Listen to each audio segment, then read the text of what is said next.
Hey, today we are going to remove the front wheel of a BMW K1600.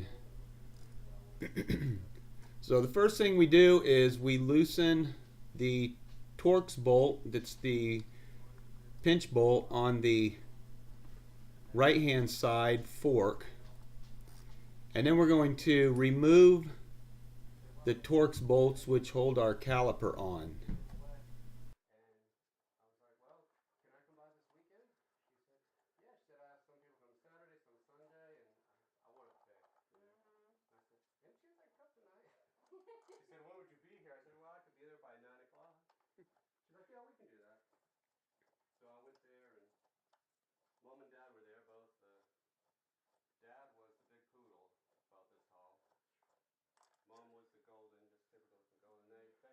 So once I get these bolts removed, I'm going to grab a hold of the caliper and I'm just going to give it kind of a little twist. And what that does is it separates the brake pads so the caliper will come off the rotor a little bit easier without whacking the paint on the wheel.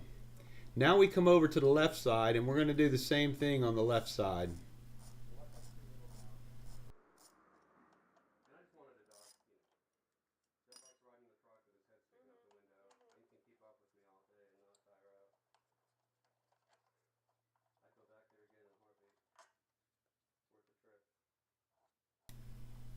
So if you notice, once I get this last bolt out and I grab a hold of that caliper, I just kind of give it a little twist, a little squeeze into the rotor, and that gives me just enough play to slide that caliper easily past the rotor and the inside of the wheel without touching the wheel.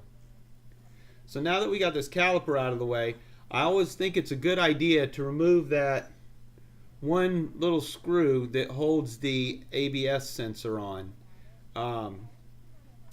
This is somebody else's bike, so me not destroying the ABS sensor is a better idea than risking leaving it in.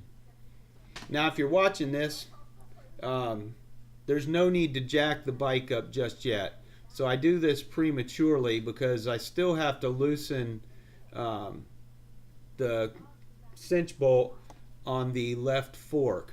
But we want to leave that tight for now because it makes it easier for us to break the axle free. So I have an axle tool in the axle right now, and I have a breaker bar on that. So I've got my axle free to where it's turning fairly well. So I can turn my axle by hand. The downside is I need to loosen up the left side fork cinch bolt so I can pull that little spacer out of the wheel. It makes the wheel come off a lot easier.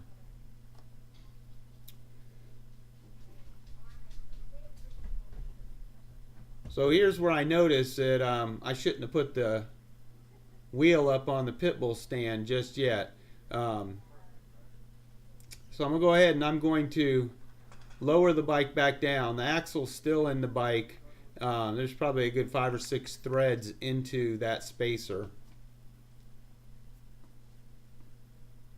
And then I'm just going to go ahead and loosen the cinch bolt. So at this stage you would loosen the cinch bolt,